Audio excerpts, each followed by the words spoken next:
You can't be loved by everybody. You can't be hired by everybody. So just be who you are and embrace it. So I called up FreedomWorks and I left, one of my trolling messages. I'm just a hustler, baby. Welcome to Talent Freaks. I'm Andy, a filmmaker and photographer based in the Bay Area of California. Now this week, I'm thrilled to reconnect with a very special guest, DC Douglas. And some of you might recognize him as the legendary voice behind the iconic character like Albert Wesker from Resident Evil, and charismatic figures in video games, anime, commercials, radio, and TV for nearly 4 decades. But what makes this episode even more special is that DC and I go way back, all the way to 2007, when we did our first podcast together. And just recently, I was doing a Google search for this podcast and stumbled upon something hilarious on DC's blog, an AI-composed picture of the two of us, arm in arm. Now that image instantly brought me back to the fun, irreverent humor that DC brings to every conversation. It reminded me why I wanted to have him back on the show, diving deeper into his career evolution, his experiences navigating a rapidly changing industry, and of course, his unfiltered and fascinating take on the world. So get ready for laughs, insights, and stories from one of the most unique voices in entertainment today. But before we go there, I want to take a quick moment here. I know some of you are finding this channel for the first time, and a lot of you probably haven't hit that subscribe button yet. And that's totally cool. But if you like what you hear, why not stick around and like, subscribe, and hit that bell? And share with your friends. It helps this little community grow. All right, enough of that. Now, let's meet DC Douglas. Thank you, DC, for joining me on Talent Freaks. It's been a long time, especially this prep. Yeah.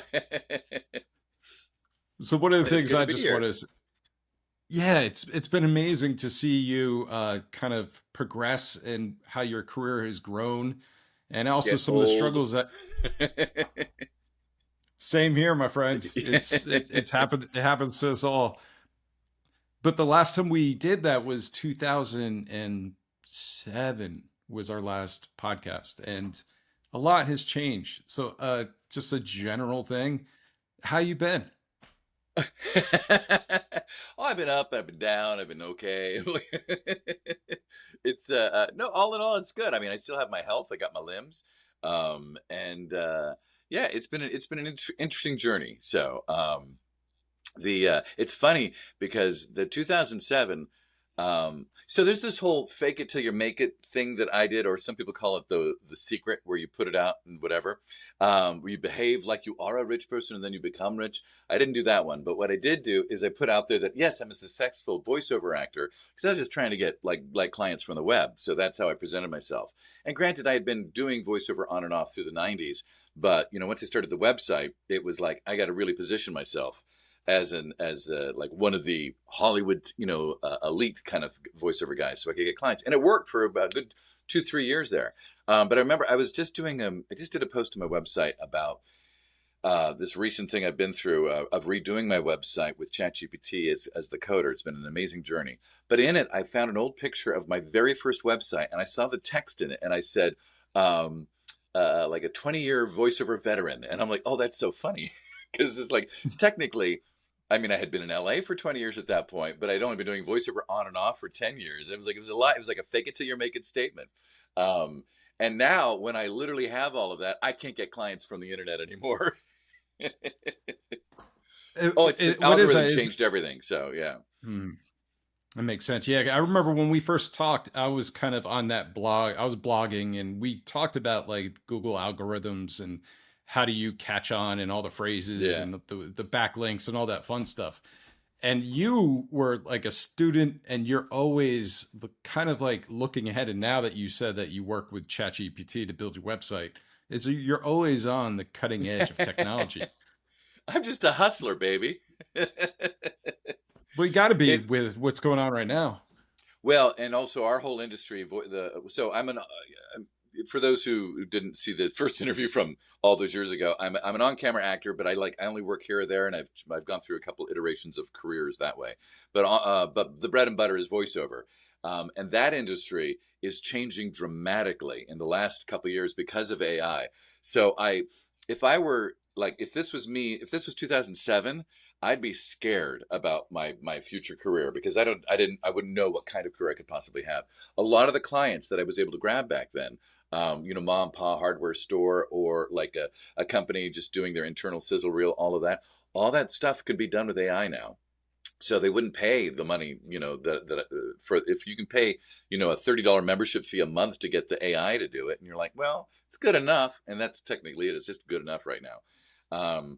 But it's like so all that work is gone, kind of thing. So and you remember, if you probably forgot that I do talk a lot, so feel free to shut me up. But there is a thing with our industry where so you had started in the 70s, and you had, well, obviously it went way before then, but the 70s paradigm was, it was a group of about 100 guys that made all the money doing voiceover. And then in the 80s, it started to open up a little bit more because they didn't want the old standard announcer types. So they started pulling in on-camera actors to do stuff. One of the first ones, actually, that would be famous would be for Jack in the Box. They pulled Dave Madden, not the football guy. I think his name was Dave Madden. It's an actor from the Partridge Family. He played their manager. Okay. And he did a whole different technique of voiceover for the Jack in the Box commercials that hadn't been done before. It was a non-announcery kind of quirky thing. And from that so that started to bring in a lot more people into the voiceover world. In the 90s, I started to break in. Then you had the internet, and then the internet, there was a thing called Voice Bank. Voice Bank became the place where then all of a sudden all the ad agencies, which used to have just individual relationships with agents, would then go to Voice Bank, and they just would like flood it with their auditions, and then all the agents would flood back the replies with the MP3s and stuff. And that worked really well for a good 10, 15 years there. And then a thing called voices.com out of Canada came and bought them and destroyed it. And then all of a sudden it was like, part of that journey, by the way, once there was the voice bank and the internet, then all of a sudden you could be in Atlanta and you could audition for something, and they could record you in a studio in Atlanta instead of LA. With the ad, so it used to be ISDN, which was this technical thing, really difficult for people to have in their home studios, though I did for a year, not worth the money. Then all of a sudden a thing called Source Connect came out, and then all of a sudden everybody could all of a sudden have remote sessions from their home studios. And so people started creating more home studios. I was one of the few people back in 2002 to start a home studio. So anyway, now you've got the playing field has opened up so much. And granted, there was more voiceover work to be had as well, because you had the advent of all of the cable channels, and you had streaming channels, and you had YouTube stuff, and you had all of these things became huge. And then the irony is, now you have this company come in, destroy the one hub that worked really well for the industry. So agents are now scrambling to develop individual relationships again. So it's kind of a mess that way. Then you have all these strikes back to back. That kind of messed things up. And then the pandemic. And then AI shows up. And now everyone's like, so all of a sudden, all these actors started their home studios that had never had them before because of the pandemic. So everybody's got their home studios. And all of a sudden, it's like, oh, but there's not enough work because now they're going to use AI for that one. They're going to use AI for that one. And so in 10 years, it's going to be, so now you've got people all around the nation that like want to do voiceover work. And then all of a sudden, the available work for them is going to just narrow and narrow and narrow. And it'll be a journey. So, but I'll be retired by then. Well, you've had an amazing career, but I think part of your career too is the connections that you've made throughout the years and the people. It's funny because every place that I've gone in my corporate work, I've come into a new spot, and then they're like, "Hey, we're going to use this," and I'm like, DC is already here. This is wonderful. Oh, cool. So it's, I mean, you're very well known and liked in the industry because how quick you are, how efficient, and your work is just top quality. Oh, that's sweet of you. And the great thing about that is like having those kind of professional connections are great. But as I know, and you know, like in companies, when they're trying to save money, they're going to go with what they can. Well, yeah. Whether there's things other too jobs that are or like, something else.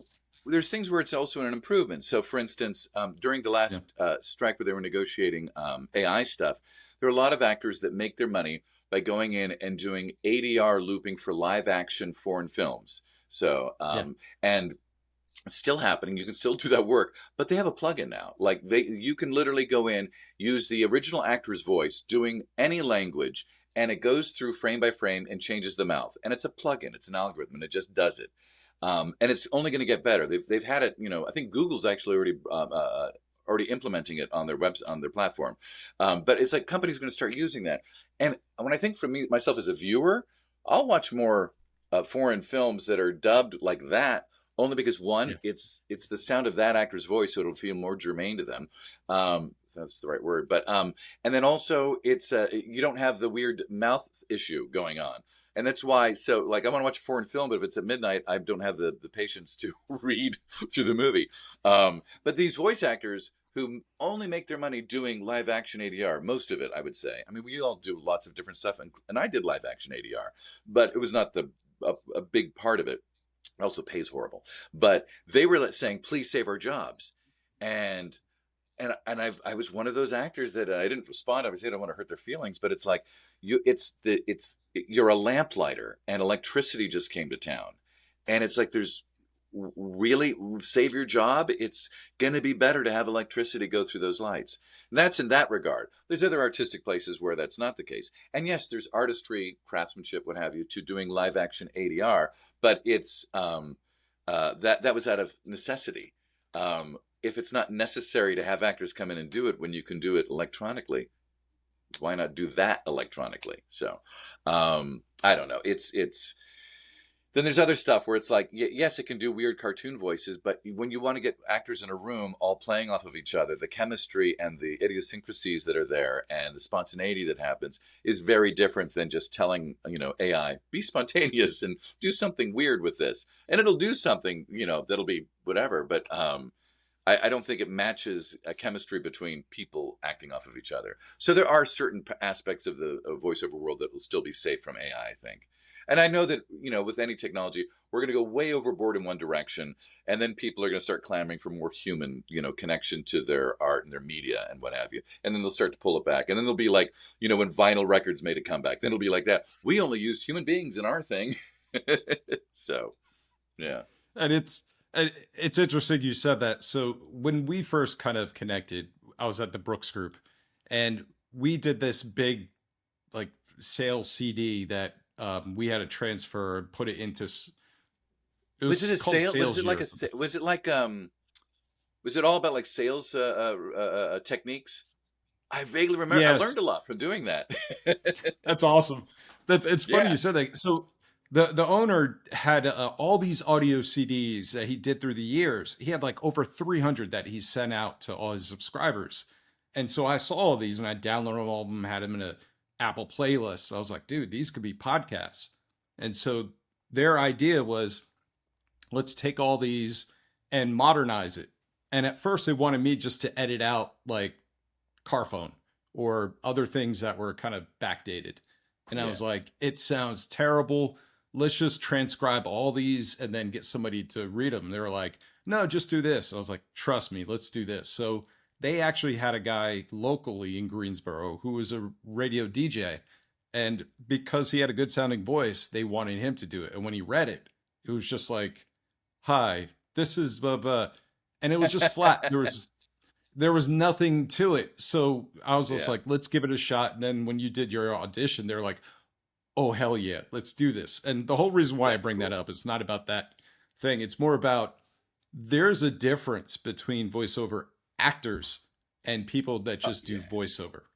And one Yeah. of the Yeah. things that I hear all the time is like every Sunday, the New York Times Daily podcast, they have that story where a voiceover, I'm not going to say artist, but a voiceover person does it, and it takes away something because it's very flat.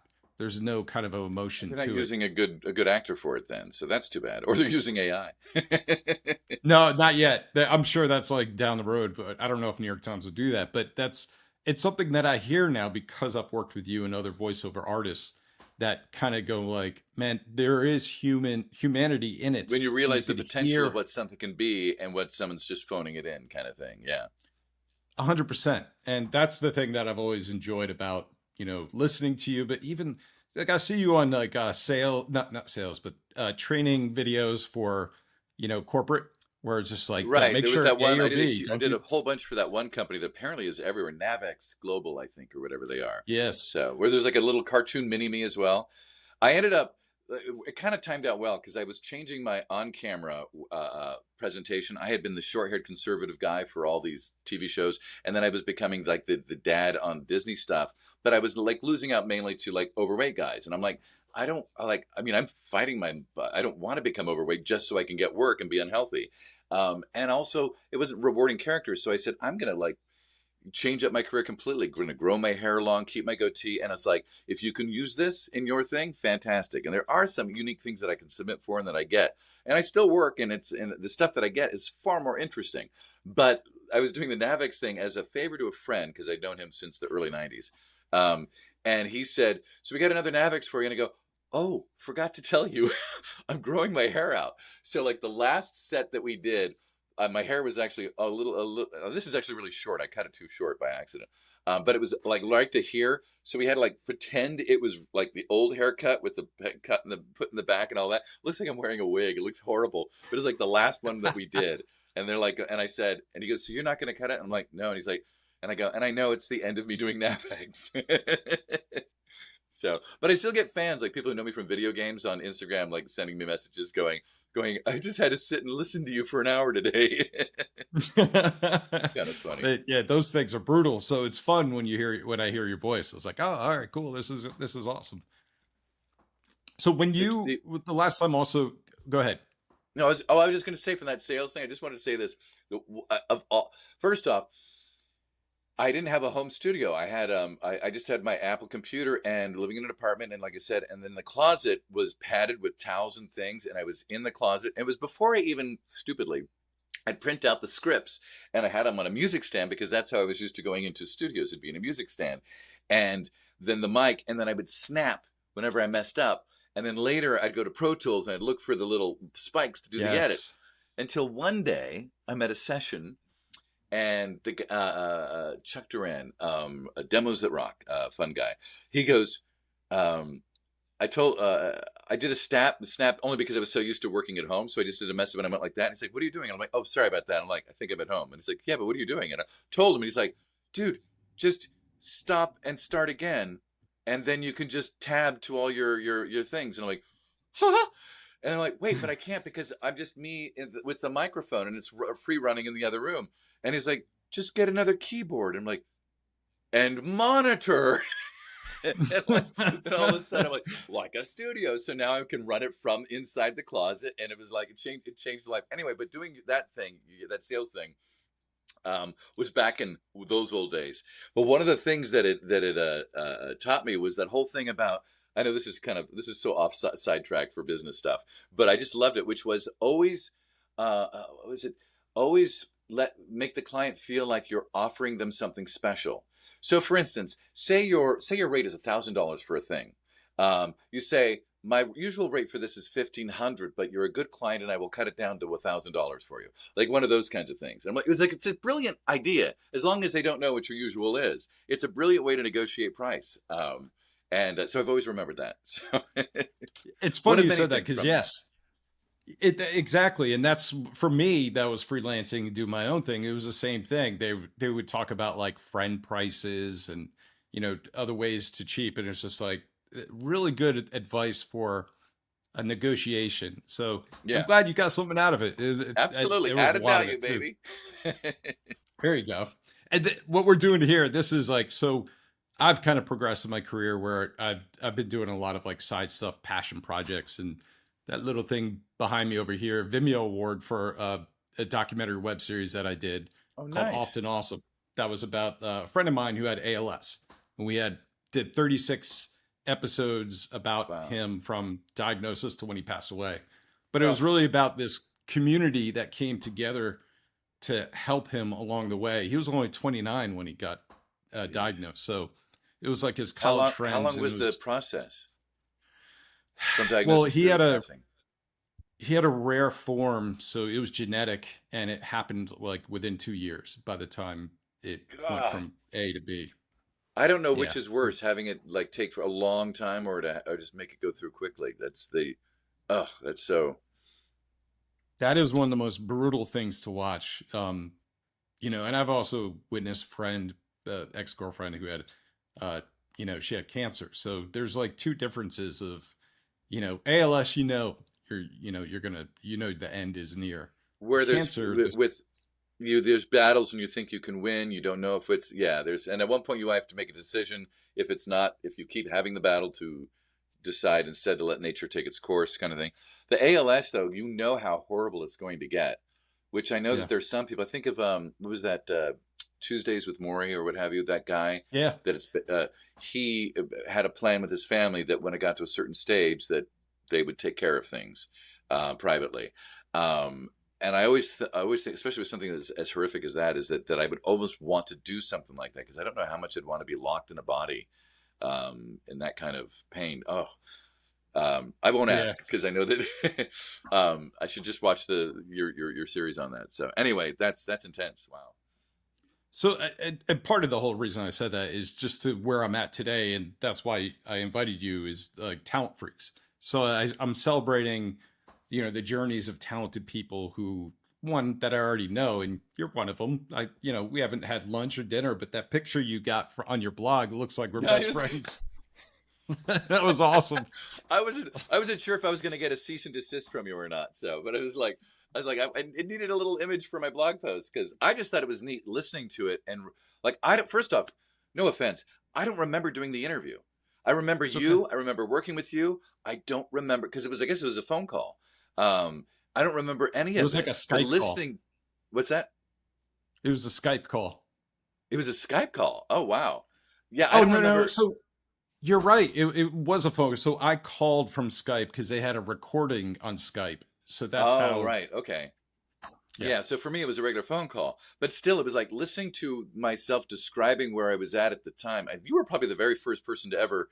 I think I'd only been interviewed once before by the LA Times for something completely unrelated to my career. Because I wasn't anybody then. I'm always somebody, and I'm never anybody ultimately. But like, I didn't have like a fan base or anything like that back then. In fact, I had just recorded. So the things that brought me fans, and for convention appearances, stuff like that, was Resident Evil. And I had just done it, or I was about to do it, which was Umbrella Chronicles, which was this character Albert Wesker, and I didn't know anything about it. And when I did it, and I didn't think about it, and then a year later they had me audition for RE5, which was the big one. And then all of a sudden, when I would tell people, they go, "Oh shit, you're Albert Wesker." I'm like, "Is that a big thing? I didn't know it's a big thing." And then I started getting, and that timed out with the whole blossoming of Twitter and all of that. And then all of a sudden, I have these 25-year-olds, I don't know, girls going, "Oh, he's so hot, like Wesker," blah blah blah. Complete mind effort. I'm gonna watch my language, because I'm in my early 40s, and I'm thinking my life's dead at that point. I figure like, well, I'm an old man now. Here I am about to turn 60. I'm like, I feel the sexiest I've ever felt in my life. Dude, that's fantastic, man. But it was like the weird connection of all these things happening and not knowing what to make of it at the time. There was no one to pull me aside and go, "Here's what's happening. Here's what to do. Avoid this." Like I needed somebody to do that, but nobody did that. But all that happened right after your interview. So it's like listening to innocent DC who thinks he's got his life figured out and that this is how it's going to go from then on. It's very funny. Even talking about like possibly getting a house in that interview. And then I did get a house. And then I was house poor for 11 years. We lived in Laurel Canyon. It was gorgeous. But like every month it was like, can we make this $5,000 nut? It was pretty bad. Yeah. And since then, I moved from North Carolina to South Carolina. Now I'm in Santa Clara, in California. You're in Santa Clara? Yeah. Oh, you see, I'm from Northern California. So you went to Berkeley. Santa Clara is nice. I was born in Berkeley, and then I lived all around there. Concord, San Jose, San Francisco, all of that. So, but that's neat. Yeah, Santa Clara. Well, you got the California weather, but you still have the colder version of California. So when you come down to Southern California, then you really get the like very stable weather all year round. Man, I love this state as far as the landscape, the nature, all that stuff. The hard thing is living situation. Like you're talking about house poor, just renting and expenses are just, it's ridiculous. That's the thing that people don't it's like that people, it's like, even though like California's so expensive, so they think everybody's rich, but it's like, just because you have more money, your expenses are more, so you're essentially the same as if you were, trying to struggle by in another place. It's just the numbers are different. But I think the idea is that you're supposed to start here, make a lot of money, Yes. and then go to North Carolina, South Carolina, and get a place, I know. get a mansion, essentially. I did the opposite. I started there Yeah. and came out here, and I'm like, what am I And I can't doing? seem to So, get the hell out of LA. So well, that's a good thing. You have that remote job that you could do that from anywhere, right? Or do you technically, need to well, be yes and around this no. area? This is the weird thing. I didn't expect this. So we had the pandemic happen, and then all of a sudden, all voiceover people were like had to have home studios all of a sudden, and like everyone's reaching out to me, going, "How do I? What do I? Blah blah blah." And so now everybody's got home studios. We rarely go into audition. Like most agencies, they have a booth in their office, but most of them are like just sending the auditions, and we're always just sending in like. And I have like 6 different agents I send auditions to daily that are around the United States because you have to have more than one agent these days. It's just so competitive. And so and then studios used to be, I've got like a full on booth here, a Whisper booth and all that, and I've got Source Connect, all of that stuff. And so usually I'm just doing that. But then all of a sudden, in the last year, they're asking us to come back into the studios. They're wanting, and the weird thing is, we'll go into the studios and they won't be there. They'll still be a phone patch. So it's like, but for some, What the I don't know. And hell? listen, if it keeps the studios going and all that, those locally owned ones, I'm all for that. I think that's part of it. I think what they're saying is like they get hired and they're going, no, we're going to have the actors come in to justify the fact that we have a studio. But so now it's like there's some clients I could still do remotely, but a lot of them, unless I'm in some a major place where I can go into a studio, just because they're going to want that, then it's like you miss out on those gigs. And of course, video games, when you're doing mocap, you do need to go into the studio. So that's why I'm like, Oh, so I you're got doing one. mocap as well? Yeah. I just did a couple games this year. In fact, that won't come out. I think they come out next year and the following year. So yeah, I do those as well. And I mean, it all to me, like mocap gigs are the same as my on-camera gigs. It's like one a year, maybe one every other year, kind of thing, or a couple of years. I just did a movie at the end of last year that is going to come out probably the beginning of next year.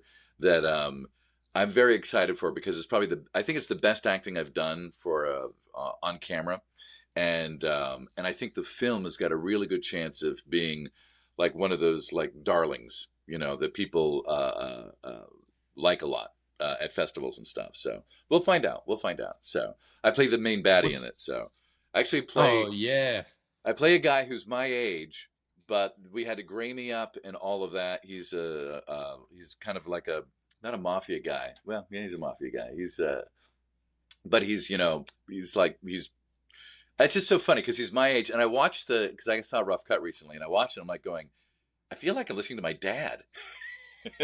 Because he's like so old. He's old and he's kind of mean and he's slow and all that. I'm like, and that's when I know I'm a good actor. When I look at him, I'm like going, I don't even recognize me doing that role. Is that what So inspired you in that role?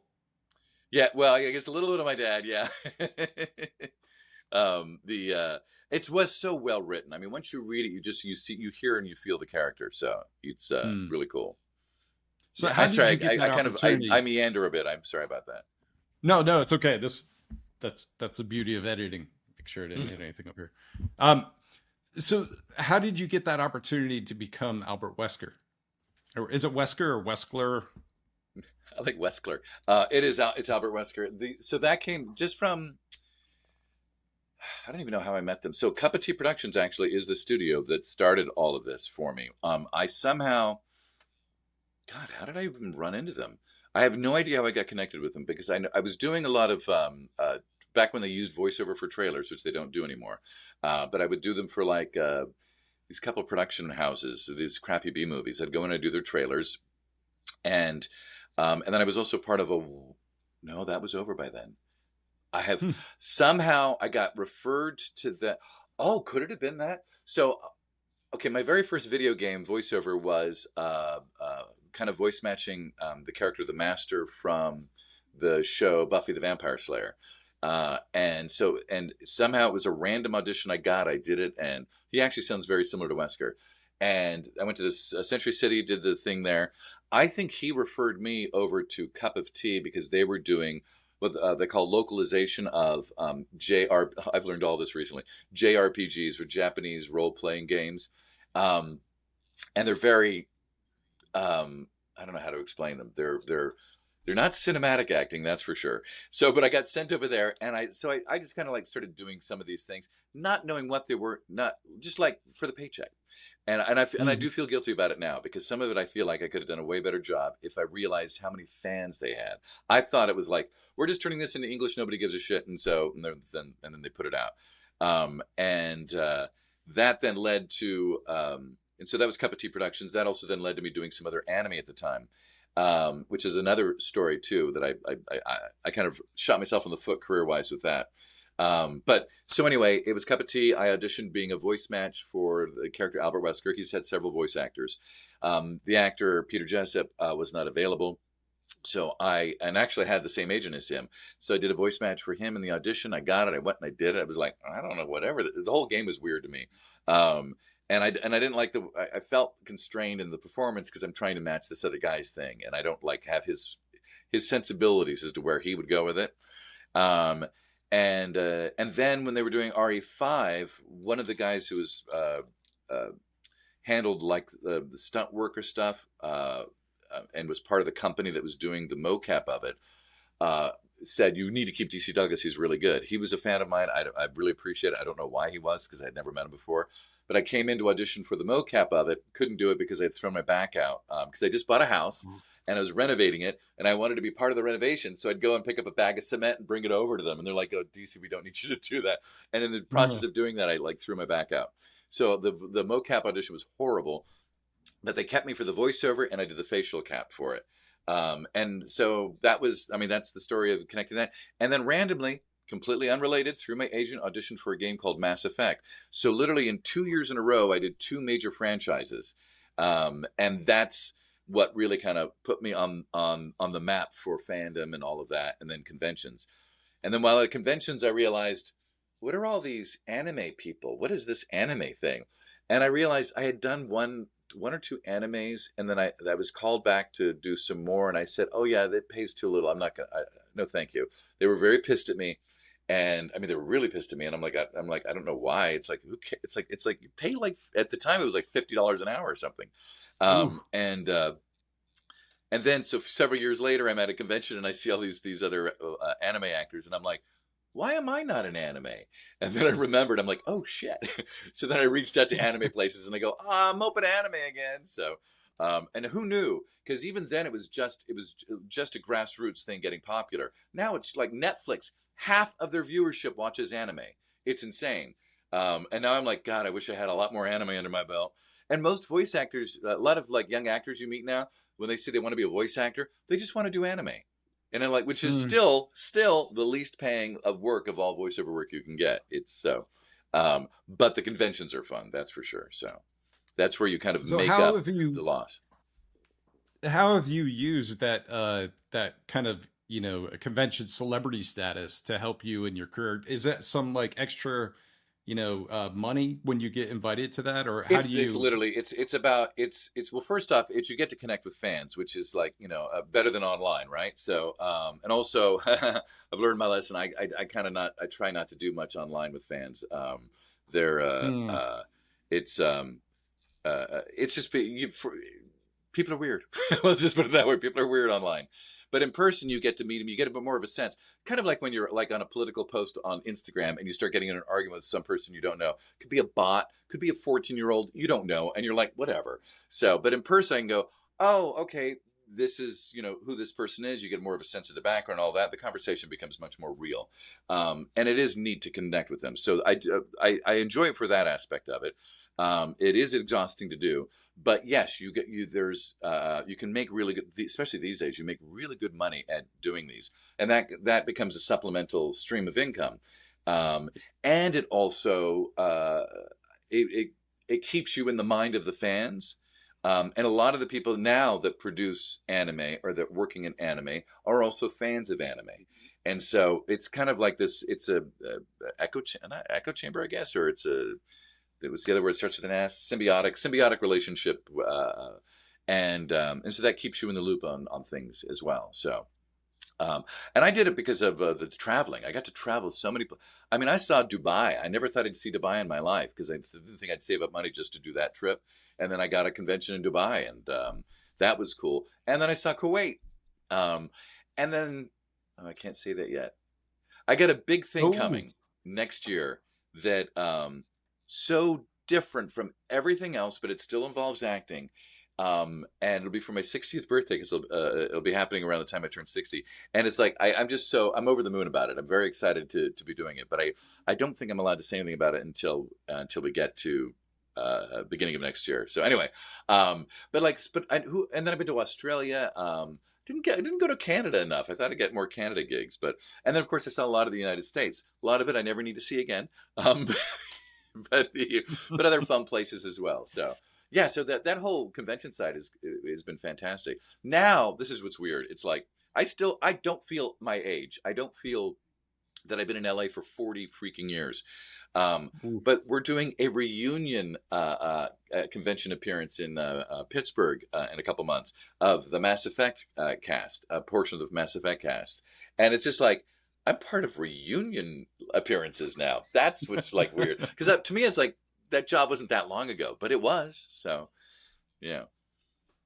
So I Funny. want to kind of dip back into your past just a bit. And one of the things that struck me, the thing I love about watching you and following you on social media is how political active you are and your voice. Like your values are pretty well known coming across. And it's to the point of like, you just had it. Like, screw you. This is how I feel.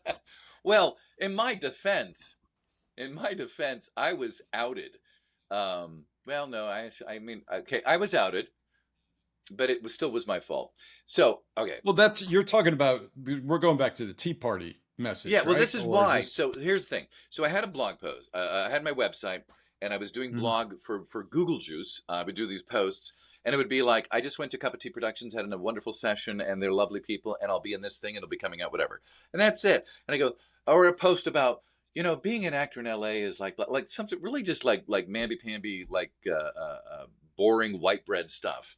And a little bit tone deaf too, when you realize like who's reading it. You're like going, nobody gives a shit that you did anyway.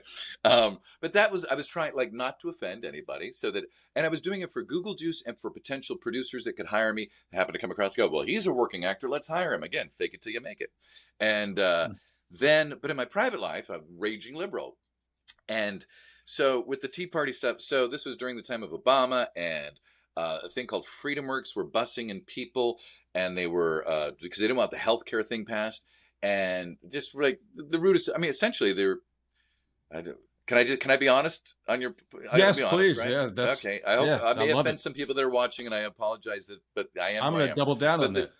the Tea Party was essentially was MAGA people. It's just before they were MAGA, they were Tea Party people, and they were, and so Barney Frank was a gay representative who was there, and they yelled out homophobic slurs at him. And when I heard that, my Achilles heel is I'm like boogie. What's boogie? Is bullying. Because I was bullied, and like most people or whatever, but I was truly bullied. Like I was ostracized from my school in 5th grade because it got so bad. Mm. And again, my doing. Somebody gave me 50 cents to run around the schoolyard jumping, saying I'm gay, I'm gay. So I went and did pliés and yelled that. Like I performed it because I'm an actor, and I got 50 cents. I was paid, probably my first real paid gig, and but that made me toxic to everybody. This is the late 70s, so being gay was a horrible thing to them, and so I got beat up every day. I was chased home. It was like even teachers were telling me that I needed to watch the way I behaved. Like, I was behaving too gay. Literally, I had a teacher tell me about gestures I was making. It was wild. Anyway, so this whole bully thing gets me. So when they were Yeah. doing the thing with the Barney Frank stuff, I was like, that got me. And so I called up Freedom Works, and I left, one of my trolling messages. And the trolling message got, so I guess they, so I left my phone number because I did want him to call me back, because it was, I wanted to debate somebody on the phone. I wanted to get my anger out. So I left my number. And so they figured out who I was. They found my social media, saw that I had just done, so I had, my biggest thing to date, it was a Geico campaign I did for 2 years in a row. But it was what helped me buy a house ultimately. All this happened after our interview. But then I was on a new Geico campaign that turned out to be a small internet campaign. It was not that big, but I thought it was going to be big. and I owe the IRS a shitload of money because I had a horrible accountant who screwed me up when I got the house and I had the campaign. And long story, anyway. So it was like going to be my saving grace. So that made this so much more painful when it happened. FreedomWorks found it. They found I posted a thing on Instagram going, just did a great session today for Geico kind of thing, and one of my being an actor promoting myself stuff, and again not being political. They found that, and then they conflated me with the Geico Gecko. Put out a thing on Breitbart, which is no longer around, but for those who know who Steve Bannon is, that's where he got his start. And conflated me with that, left my phone number in there, put a recording of my voicemail that I left, and said, and here's Geico's phone number. And basically went at me. Geico, of course, said, okay, we're going to drop you from the campaign because this is, we're going to go in a different direction, they said, which I don't blame them. And so I lost out on maybe like 5 or 10 grand, which is nominal compared to the campaigns I'd had before. But nevertheless, I didn't know, and I thought it was, so I was angry. And so then I decided to do a response PR thing, and I paid PR Web to put it out there on the internet. I go to bed, and I wake up the next morning, and apparently there was no other news in the world because it went everywhere. MSNBC did a thing on me. Fox News, I was breaking news on Fox News. Like the fucking innocent, sorry, but they're like the innocent days of me. Like now it's like we have horrific things. We've got authoritarianism creeping around the country, and it's like, same old, same old. But then it was like huge. And so I ended up being on, I did like a Geraldo show. I was on a couple different things. Anyway, but at that point, once I was out, and I was derided by this whole group of people that turned out to be racist. And I was embraced by, all these the liberal side. And again, I'm not a fan of extremes, and there's some wackies on both sides. But then I'm like, well, I can't go back. Had a lovely session at Acme today. Great people and wonderful job. And you'll see it. Like, no, then I'm going to go, what happened today that I think is bullshit. And then so I just let it out at that point. And it was so freeing because once you're able to be fully who you are, it's instead of the fear of, I'll never work again by that person or that person. It's like, you can't be loved by everybody. You can't be hired by everybody. So just be who you are and embrace it. And the manager I had at the time, when it was all happening, she's like, these people are crazy. You gotta just be quiet and like hunker down and all that. And I'm like, no, this is the time you reach out to all your casting director friends and you go, that guy you just heard about on the news? I represent him. Let's get him some work. That's what you should do. She did the exact opposite. And so I fired her the next month. I'm like going, that's, again, a missed opportunity. It's like when it happens, good or bad, it's like work with it. So, so that's why I wear my heart on my sleeve. I don't interact as much online now, only because 70% chance that it's just AI bots that you're arguing with. So there's no reason. And also you're not going to change people's minds that way anymore. In person, you can have a conversation or in a presentation format where it's Q&A and you can go into it. That people, like when there's a human connection, you can have more of an impact. But online, when I just post a thing and somebody responds, and I'm going to no one's changing their minds on that stuff. So, and it's like, and here's the thing, all of that outrage for the Tea Party stuff, and then all of the outrage about Trump when he started, and I was saying all this stuff when he first started running, that this is what it was going to be. And I felt like, it didn't quite happen in his first term, so we dodged a bullet, all of that, and then it comes around again. I'm like going, oh, it's happening now. It's like, I raged against the night, but the night still came, kind of feeling. So that's kind of where I'm at the moment. So a couple of things, DC, that I'd like to kind of touch on, and it's okay if you don't want to go down that road. And from a little bit of my research that I did, you talked about that you had some dark times, and you talk about mental health issues or awareness, where you said like sometimes that you went down a path where at least. Hold on, let me get my notes. I'm curious. I don't want to. I'm usually a happy guy. Yeah, it said Douglas has written about dealing with depression and bipolar swings, especially how career setbacks amplify emotional lows. For instance, being replaced on voice acting project put him in a depressive episode. Did you get this from ChatGPT? I sure did. Now it's funny because I now can see how ChatGPT pulled that together. There is, well, Is you it were through showing your me screen. blog? It's a blog post called "The Bipolar Actor" or something like that. And if you read it, I'm actually joking in it, but I'm talking about how like it's a bipolar career because it's like I got a job, I lost a job, I have an audition, I didn't have an audition, but it's literally just that. It's not about full on bipolar stuff. Which, by the way, I mean I've had some girlfriends that have had bipolar issues, and I could easily go into that, and those were dark times for them, and I felt bad for them. But no, I have not dealt with any bipolar issues. But oh my God, that shows you just how screwed up ChatGPT can be.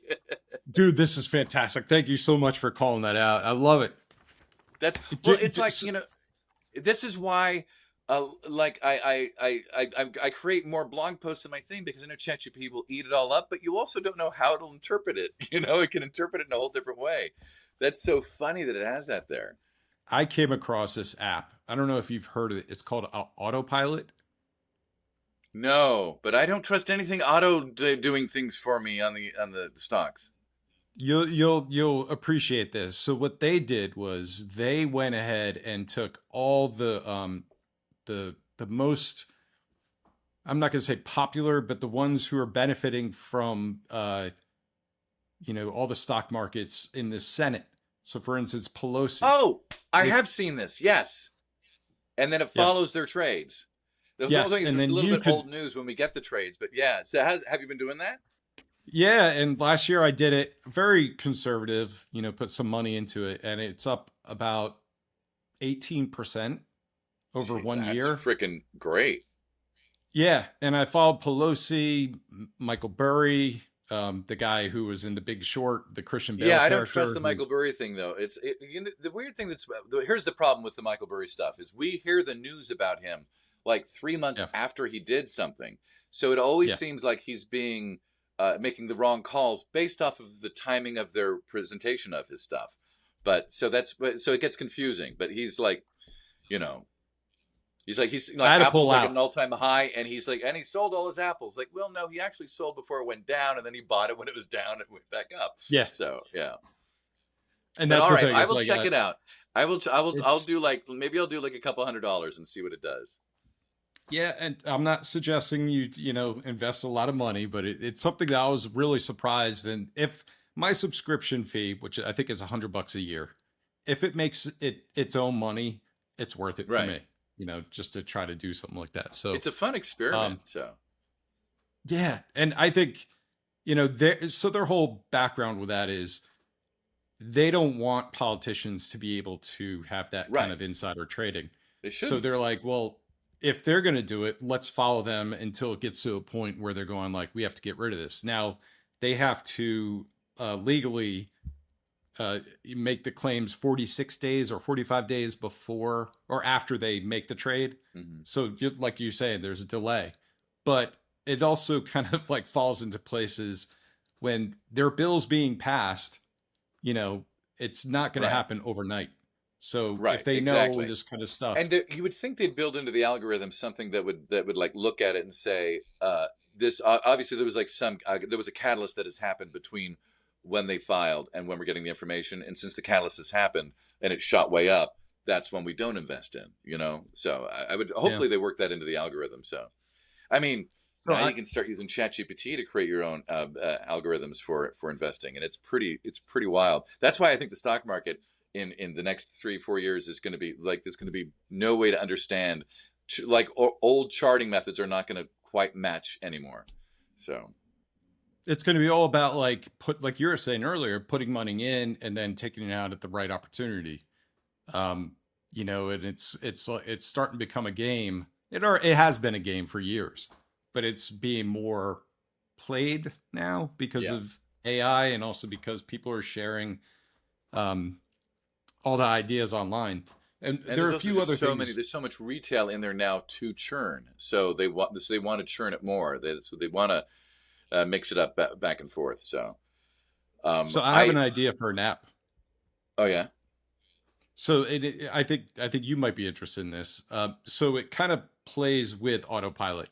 And one of the things that I want to do is to have an app where you put in your zip code, and then every bill that's passed locally, nationally, anything goes, it kind of gives you a notification, and you can put in anything that you want about yourself. And it's more about being conservative. It's about being liberal. It's about your beliefs. And then when these bills come in, it says it's going to be like, how does this affect you? And I think if people on both sides understood that and had like a power that could come Right. through and be like, this is going to affect my taxes this much. Now, Right. am I going to be able to tell people that? No. So I'd have to rely on AI and other means to kind of translate those things. But I think having a powerful app that can, I do love the people can idea, look but at it. also look what happened. Look what happened with Grok on Twitter. Grok was giving them some very middle of the road, like, was the election stolen? No, it was not stolen based off of these facts. And they're like, it's woke, let's reprogram it. And it's like, if you don't want to hear the truth, you're not going to hear it. That's the thing. I mean, it's a fever, and it's going to break eventually. I really hope it's the Epstein thing that cracks it open. But the fever's got to break sometime soon. Hopefully before we have, all the cities under tanks. So That's ridiculous. I can't believe, like, first LA, now DC. our big test and is going to be the midterms. It's going to see if they can mess up the election so much. The thing is I think that they're going to do everything they can to suppress voter turnout on it, and all these other recounts and shit like that. But because of the fact that there's more people dissatisfied with what he's doing now, that I think that, and especially in this redistricting stuff that they're doing, I think more Democrats are going to show up, or people will vote Democrat to fight back on this. And those numbers will then be seen. And then he will just say, it's bullshit. He's going to, and he's going to use his military and all of that to say, we're throwing out the results for this city and that district and that, they'll pick and choose. It won't be a blanket thing, but it's going to be enough so that he can control the outcome. It's going to be ugly. It's scary. Like, everything that's happening right now is one of the things that we've never experienced in our life, but this has been in works for years. This is not something that just happened This overnight. is the fever dream come true for. The dream was the dream was of a whole different set of people that actually had a different set of values, but they would have still embraced a lot of these aspects. It's just who knew that this current crop would just be so craven. Like it's just amazing how to think that, like, power matters to you that much more than decency. It's just, that's what I just find so shocking. One of the things I love to do at the end of all this is to ask you, like, now what? So for you, now what? Shit. No. Now what? It's so weird because, like, I guess around 53 is when I broke up with my girlfriend, sold the house, went single. And then had to figure out, because this is kind of personal, but I don't care. I've spent my whole life always being in relationships, going from one to the next, and, like, thinking that I needed a relationship, partly because society programs you that way, partly because it was, modeled behavior from parents. And so there was one period in my early 30s where I was like, I'd been single for like about 2 years, maybe 3 years. And I was like, well, I'm starting to enjoy this. Like, oh, this is where you no longer are like, am I worthy? I need someone to love me to feel like I'm worthy. And I was getting to the place where, like, yeah, I like me. And I like kind of like how this is. And then but I was still looking. And then I met somebody. I'm like, boom. And then gone to the races for 15 years within that relationship. And then, so I'm out of that. And so this is leading to I will answer your question. So in my 50s, I've been, well, I don't need a relationship. I know that I'm a fun person. I know I'm, all these things. So I'll go and have fun. It's nice to get affection and attention and things like that. But I love my bed. I love having the bed to myself. And I love the daily routine. I'm not lonely on the daily. And then I realized, oh, I'm never lonely. And I don't have a lot of friends in LA anymore because everybody got old and, like, they don't do things, or they still have families, or they moved out of LA. So I have, like, maybe, 5 good friends in LA that I can see. But otherwise, it's, I'm usually home or I'm going to a convention or something. But it's like, but I'm never lonely. And I've got my cats. I love my cats. And I'm like, so what? And then I was in therapy at the time because of the breakup and all. And I'm like going, is this normal? And I even noticed that my therapist had like a bit of a bias towards, well, you're going through a thing and then one day you'll bubble like, and I'm like going, yeah, but maybe I won't. Because I think she also wants to see me in a nice relationship because she's like a good Jewish lady. But what's my point about that? So what next is, so a big part of my 50s has been, that just made me flash on. I remember meeting an agent in my 40s, and I was trying to get a new agent, and he was like a couple years younger than me, and he had like a little questionnaire thing that he had for me, and he's like, "What's your 5-year plan?" And I just looked at him. I was just like, and I'm like, I did not expect that question because one, I'm not in my 20s, and two, I'm just like, it's like this in this business. My 5-year plan is just to keep working and to find other jobs and things like that. He did not like that answer. I'm like going, I don't want to be the dog that keeps chasing the car. I'm going to just sit here because another car will come. And he didn't like that answer. So my 50s, I've not been chasing any cars. In fact, that's when I said, I'm not going to audition for shit I don't want to audition for. I'm going to change up the product that I'm selling now. I'm not going to try to be the thing that they want. I'm going to be a thing that I like being. This is who I wanted to be when I moved to LA. And I'm being that now, 40 years later. And I've booked some things, not a lot, but you know what? My booking is kind of similar, on camera I'm referring to. My bookings are similar to what they were before as far as how often I get booked. The difference is I'm not thinking about the fact I haven't worked in 3 months or 6 months or a year. I don't think about it anymore. I'm not on the treadmill. Granted, part of it is because I have voiceover that I can fall back on. I don't have to get a survival job just yet. And I have a pension that I pulled early. But that's, so the only thing I can think of is that and it's just a thing I have. It's just a phrase in my head, which is I don't want to die in LA. So when I get to a certain age, whatever my life looks like at that point, if I have the means, I would like to move myself towards the equator. If it could be an island, great. If it has to be South Florida, then it is. But I want to be, I like balmy, I like humidity, I like warm water that you can see the bottom, which is not the Pacific Ocean. I hate the Pacific Ocean. And I want that kind of life for the last, 10 years, assuming, but I got to be near U.S. healthcare because I'm going to try to stay in shape, but, you never know what genetic switches get switched as you get older. So I know it's a weird thing. So what next? I don't know. Right now, I'm still doing the hustle, but I'm doing it on my time clock. Not like, I'm not panicking anymore. There's nowhere to get to. I'm not going to be discovered. This is the career. So it's more just being in the flow and the day to day. So. Well, thank you so much, DC. Yeah, you answered the question. That's perfect. Oh, good, okay. Thank you so much. Sure. And thank you for coming on and just, rekindling this. Well, this is just so neat because I have these two like bookends things of my career from you. So that's neat. I appreciate it. It sounds like good things are about to happen because last time we talked, it took off. So here we go again. Right. Oh my gosh. What if you were like the instigator each time? Woo! I've got my series next. Yeah, baby. Thanks, DC. I want to thank DC for joining me on this great reunion episode. It's been incredible to hear his journey from our early days back in 2007 to his current thriving career, adapting to new technologies and challenges with the same sharp wit and honesty that we all love. Whether it's voice acting, on-camera roles, or his bold presence on social media, DC reminds us what it means to be true to yourself and keep hustling on your own terms. And be sure to check out DC Douglas's work at dcdouglas.com and follow him on social media, where all his profiles and latest updates live. All the links and info will be in the description for easy access. And if you enjoyed this episode, please consider liking, subscribing, and hitting that bell, and share with your friends to help more creative minds discover these stories. Your support truly makes a difference.